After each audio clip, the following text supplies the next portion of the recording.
Hello everyone, welcome back to Mama Jo's Kitchen. Hey, it's a beautiful day outside, but it's pretty windy, so you might hear some wind whipping around.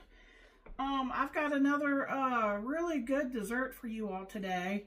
Now I want to explain what this is because, this is my great Aunt Margaret's recipe, and you'll see a lot of variations out there. You may not see this particular recipe.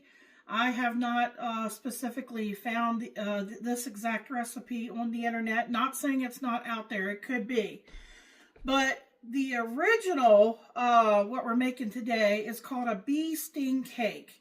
And traditionally, it's made from scratch, and it has yeast in it.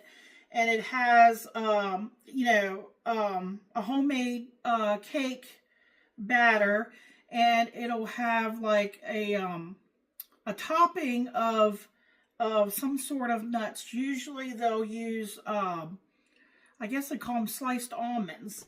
And I'm actually going to use sliced almonds today, but originally I was going to do pecans. You could use any kind of nuts that you like. But I didn't feel like chopping them up, and I already had the sliced almonds available. So you'll need about a cup of them that's been divided. So you'll need a half a cup because you're making 2 cake layers. And we're going to skip the making from the scratch, because when my Aunt Margaret used to make this cake, she's long passed away. She would use German chocolate cake mix. And it doesn't matter, what cake mix she used, but that's what she used. So I'm going to stick with what she used. So like I said, this is not the traditional one because there's a lot of bee sting cakes out there. This is my Aunt Margaret. So this is what I'm going with today. And you're going to need 2 cake pans. And I happen to have these silicone ones. And interestingly enough, because you want it to be able to bake it and you don't let it set when it comes out. You want to flip your cake out almost immediately because of the topping that's on the bottom. If you wait to flip your cake out, it could stick. So, either take parchment paper, because I thought I was going to have to use parchment paper, and cut yourself out a round to put in the bottom of your cake pan. Some people use a springform pan. And like I said, I have the silicone here, but I found these are actually for the air fryer. And I found those at, I think it was Dollar Tree, and it fits perfectly. So that's what I'm going to use. I'm going to use that. And, of course, because I'm using silicone, it's flimsy. So I'm using, this metal pan to put underneath it for some stability. So you'll need 2 pans. So I didn't even have to spray it because this fits perfectly. So I'm going to set that aside. I'm going to go ahead and turn my oven to 350 degrees. And so what we need to do first is we need to make I guess you would call it, it's like a butter, brown sugar, and nuts will go in the bottom of the cake pans. So a lot of times people will just stick theirs in the oven and let it melt.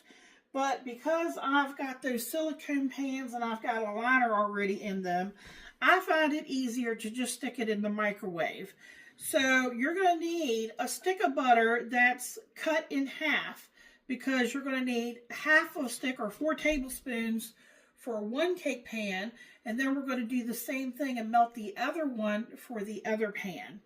So right now I have 4 tablespoons here and just a tablespoon of water. And I'm going to stick this in the microwave for probably about a minute.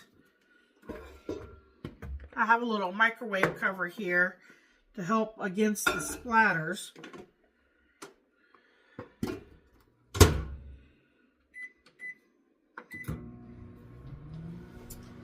Okay, and then you're going to need, let me tell you about that. The odds were against me today. When I was getting the ingredients together, I realized I thought I had more brown sugar. So let me tell you, just make your own brown sugar. All you need is 1 cup of white sugar. Just put it in a bowl, and then take 1 tablespoon of molasses, unsulfured molasses, and put that in there and start stirring it together. I actually found my little pastry blender, little hand pastry blender. I use that to actually cut it all in there, and you can make your own. So that's what I did. So you're going to need a cup, but you need it divided, so you'll need 2 half cups, because that is going to go in each pan over there.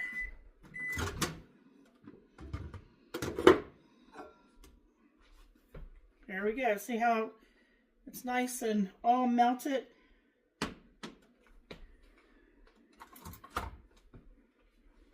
Hopefully y'all can see me here. Let me put this over here. Okay, now I'm going to take that 1/2 cup of brown sugar.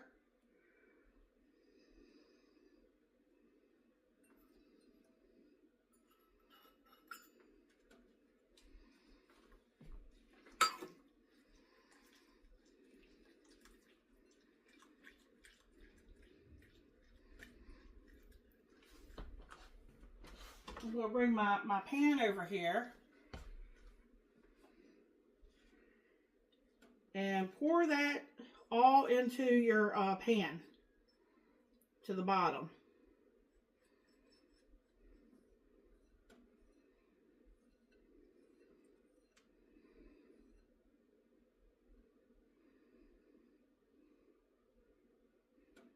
Okay, I'm going to go ahead and get that other 4 tablespoons of butter, put it in the same thing, same bowl. I'm going to get the other 1 tablespoon of water. Okay, I'm going to stick that in the microwave for another minute. Sorry, the microwave is here underneath you all.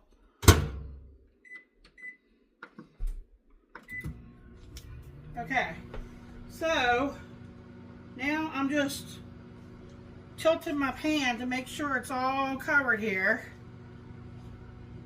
Right there. Make sure it's all covered in the bottom.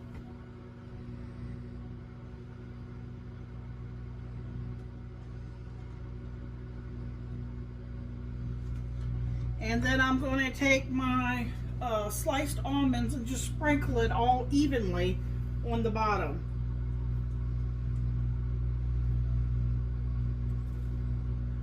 Like I said, I think my Aunt Margaret used walnuts. She used whatever she had on hand.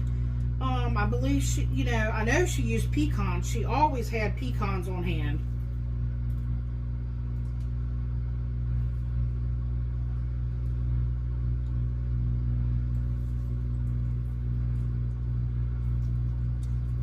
I'll bring you down over here so you all get a closer look.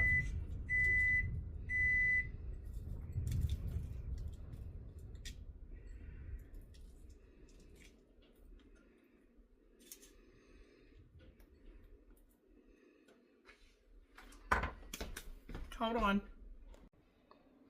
This is what it looks like. And what we're going to do next is I'm going to do the other pan the same way. And then I'm going to mix up the cake batter. And I'm going to evenly divide the cake batter between the 2 pans. And we're going to get them baked. Alright, folks. So I've got both pans back there with the 1 tablespoon of water, the 4 tablespoons of melted butter. I mixed in 1/2 cup of brown sugar. I poured them in the pans, and then I sprinkled on 1/2 cup of the sliced almonds. So they're over there waiting. Now we got to go to the next step of making your cake mix, and you just follow the directions on the back of your the box. The only difference I'm doing here is it calls for 3 eggs, it calls for 1/2 cup of oil, and 1 cup of water. Now, I've always been told that if you want to elevate the taste of your cake mix, that you can substitute the water for milk, but I'm going to substitute ours today for buttermilk because I have it on hand. I need to use it up or freeze it, and I might just do that. That's one way that you can save your buttermilk so it doesn't go bad. And if you want to see how I did that, that's in my kitchen tips on Momma Jo's kitchen. So that's very easy to do. I think just about everybody knows how to follow directions on the back of a box. So I've got the cake mix in here. And like I said, this is German chocolate. You can use any kind of cake mix that you prefer. Aunt Margaret always used the German chocolate. I've got 3 eggs here that's slightly beaten just with a fork.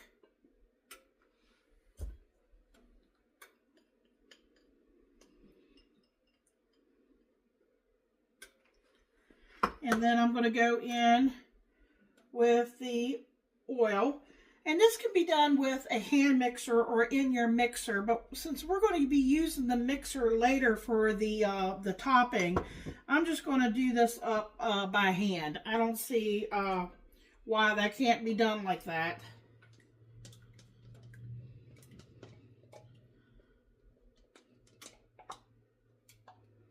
There are certain things I like to use my mixer for. If I was you know, making bread or something like that, and I just don't have the arm strength like I used to.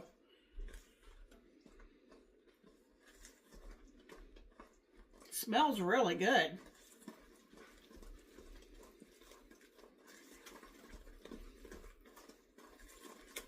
And basically you just, you know, mix these together until, you know, you get, it looks like all the dry ingredients is mixed in well. You might have a few little lumps here and there, but that won't hurt anything.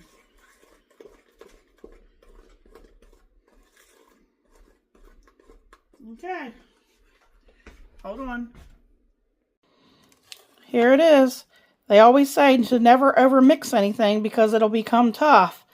Now, I'll say, good thing I did that. There was a little bit that wasn't mixed in. So I'm just going to give it a couple turns to make sure I've got all the dry. That's why it's good to look and see. Make sure all the dry is mixed in. I'm going to divide it between those 2 pans, and we're going to get this in the oven, and we're going to bake it for about 35 minutes. Let me see what the box here says. I've got 2 9-inch rounds. It says 29 to 33 minutes. So, I'll bring you guys back, and then we're going to have to let the cakes, we'll have to get them turned out onto a platter or whatever you're going to serve it on. And then the other one on something flat because you're going to transfer that one. But we need to make our filling, our toppings that's going to go in between the cake and on top of the cake. It does not go on the sides of the cake. We'll bring you back. Hey folks, I brought y'all back to show you one other thing. The cake is not pourable by the time you mix it up. So what I did was, I have a little bit of an OCD on certain things. And I wanted to make sure I had an even amount of batter for each cake. So I actually measured it out. I had exactly 2 cups for each pan. So a total of 4 cups of batter. Now that could vary depending on what type of cake, you know, mix that you get. But for that Pillsbury German chocolate cake mix, I had exactly 4 cups total batter. So I put 2 cups of batter, and you can't pour it. So what I did was I just put dollops of batter here and there, you know, till I got 2 cups in there. And then I just kind of spread it out. And then I've tapped my pan a couple times, you know, try to get it even as possible. And I'm getting ready to get these in the oven and get them baked, and I'll bring you guys back. All right, folks, this is what the cakes look like. I have not, obviously, I have not turned them out yet, but I wanted to show you all close-up look. I took a toothpick in the center and checked it out. Now, let me tell you what I did have to do. See this little flimsy little pan here? And the reason why I say it's flimsy is I originally had this cake on top of here because I wanted something small enough that I could stick on the top shelf. I don't like baking on different, you know, more than one level. So I wanted something that would be able to fit in there, because if you get too big of a pan, I can't get both cakes on the same tier. So I got this from Dollar Tree, and it's cheap. And let me tell you, when I had the cake in there, the cake ended up, as soon as the metal got hot, I guess what's the word I'm looking for? It bent on me, like this part was sticking up. So my cake was not going to come out nice and level. And my oven is not perfectly level, but I had to immediately get a different pan. So I went to this pan. The only problem with this pan is this pan here that this is on has a double layer, because it's made for like doing sponge cakes and things. So actually it was funny. This cake over here rose up higher and faster than this cake. But eventually this cake caught up and they're both done at the same time. So it worked out okay. So I'm going to set you guys up, and I'm going to attempt to try to invert these onto, I think I'm just going to use this little flimsy baking sheet to put the one on. And then I've got a platter that I'm going to put the cake on, a Tupperware platter that I'll put the other one on, because that one will be my bottom. You know, I'll have one that's going to be on the tray that I'm not going to move from. And then we'll make the topping once the cakes, after we get them out and they cool. Because we're going to be using Dream Whip. And I had a box of Dream Whip that has 4 envelopes inside. And I used 2, I think it was last week, to make chocolate Dream Whip pie. And that was fabulous, folks. I'm telling you, if you want a good Valentine's Day pie, check out that recipe, and it's on my channel too. And then I had 2 envelopes left, and that's what we're going to be using to put in between the cake layers and on top. And we'll get this cake finished up, and y'all get to see the end results, and Michael will give you all a taste test. So we'll be right back. Alright, folks, wish me luck here, because I tell you, this is going to be hot. And I don't want to burn myself, so, let me see here. Maybe if I use my little mitts here. And I'm going to try to do it like this. I don't know, that won't quite fit that pan. Maybe I get a little bit bigger pan.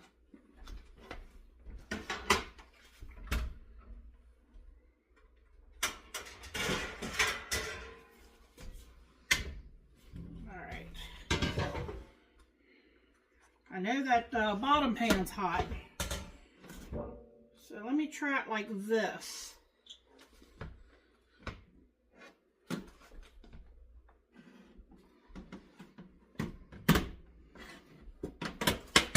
Alright.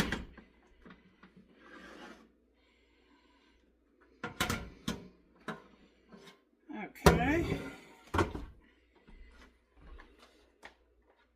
Bear with me here.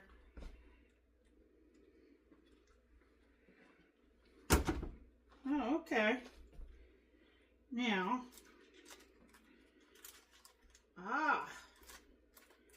very carefully here, removing the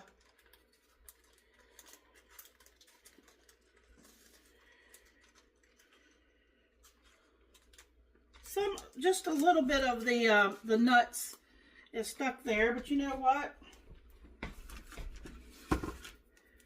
I will just take a little spatula here.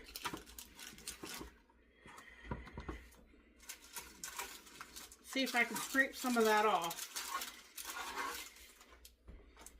And I'll just try to place it here and there.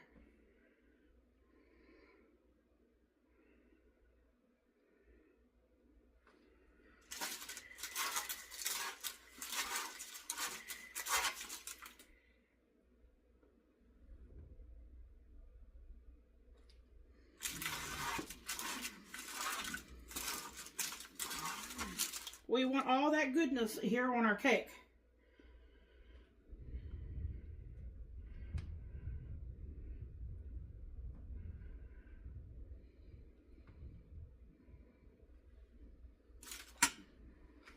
Okay. All right, I'm going to set this one over here to the side. We want that cake to cool. Now,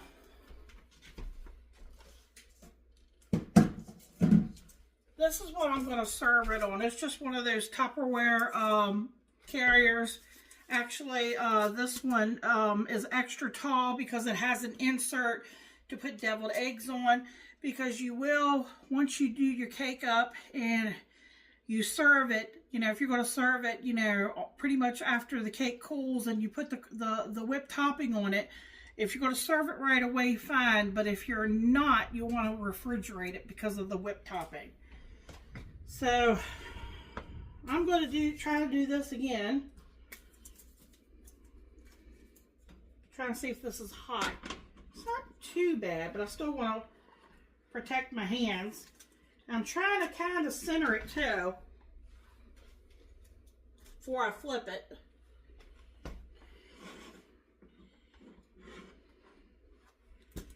There we go.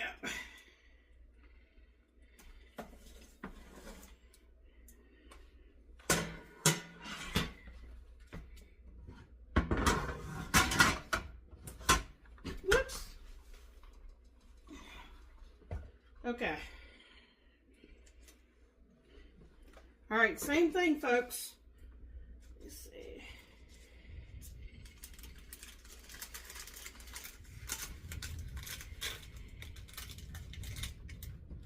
Let me try something. Let me see if I can do it this way. See, maybe that'll help it to kind of not stick as much. Pulling it away.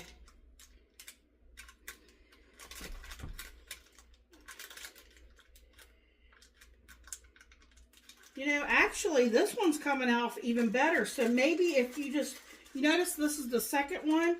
So maybe that it had a few seconds to not stick because the other one was just too hot. But I wouldn't wait too long. Wait, you know, do it while it's still plenty warm. Do you see what I'm saying? Because I gave that one a little bit longer.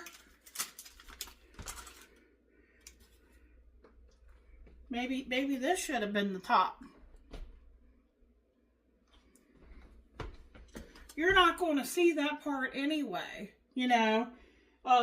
They both have, you know, a good bit topping on there. So, and like I said, when you do the Dream Whip, you're going to put Dream Whip here, and you're going to put it here. You do not put it on the sides. I was going to show you the box. Now, this is not bee sting cake, but it shows you a picture here on the back of the German chocolate cake, and look how they did it. They did the 2 layers, and then they just, in between, they put, looks like their icing, and then they did it on the top. And that's similar with the bee sting cake, except we're making Dream Whip. Now, it's not exactly to the directions on the back, so let this cake cool, because like I said, you never want to put Dream Whip onto a cake when it's warm. Even warm, it'll make it melt. So let me get these layers cooled. Michael's going to be home very soon, but he's going to want something to eat, so I'm going to fix him something. I'm going to get these cakes cooled off, and I'll bring you all back, and I'll set you down here so you can see the mixer, and we'll make the Dream Whip together.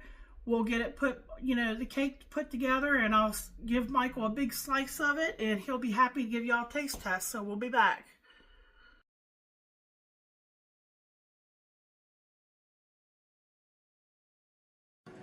All right, folks. I apologize. There's a air fryer going on in the background there, so you may hear that.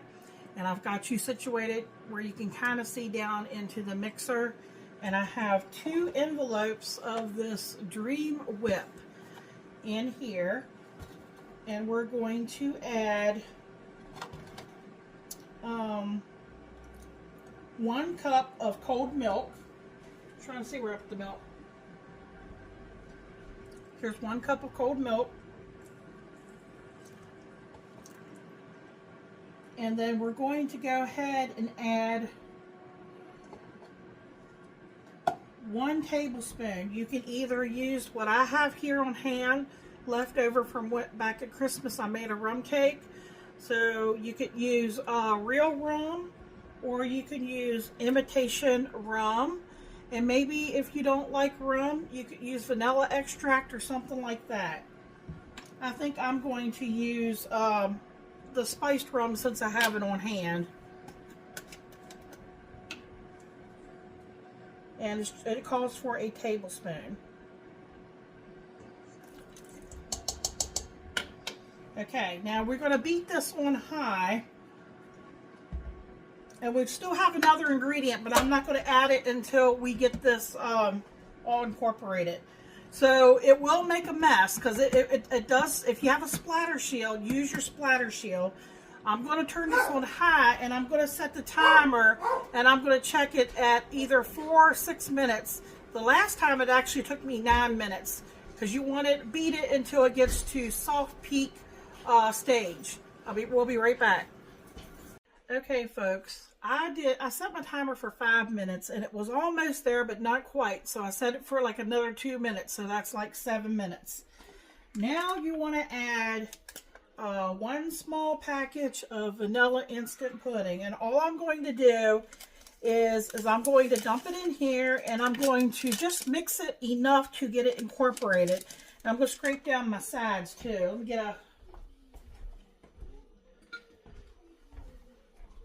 get my spatula here.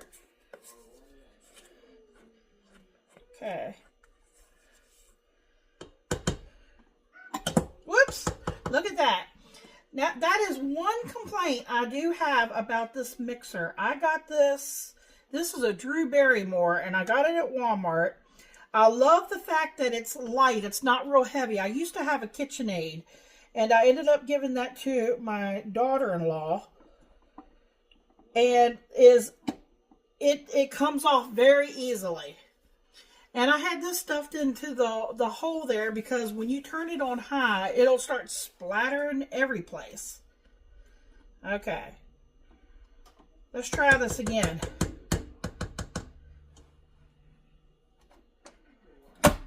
Okay, I'm going to turn this back on. I'm not going to beat it very long, just enough to get the pudding mixed in there, and then I'm going to get it on the cakes. I'm going to get a picture of it. My daughter and my 2 grandsons are here, so they might want to try some of this cake. And Mike will give you a taste test. Thanks for watching.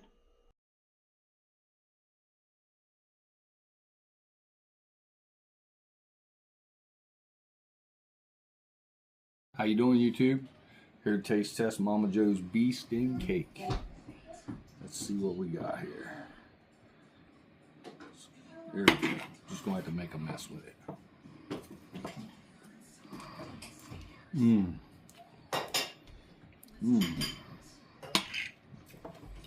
That's really good. The nuts kind of have like a glazed flavor. The icing's like dreamy.